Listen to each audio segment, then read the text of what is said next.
aksara Jawa digunakake sawise ana aksara mati. Tuladhane kaya ing tembung jaksa. Aksara sing mati neng tembung jaksa yaiku aksara Ka.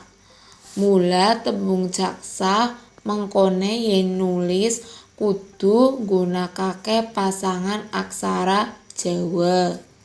Pasangan aksara Jawa sing digunakake ing tembung jaksa yaiku pasangan aksara Sa. Merga ing kene wis dijlentrehake pasangan aksara Jawa digunakake sawise ana aksara mati.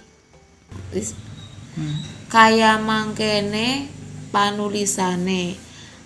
Sing sepisan nulis aksara Ja. Banjur aksara Ka.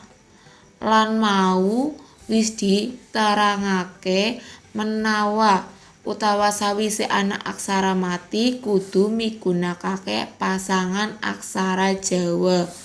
Mula migunakake pasangan aksara Sa.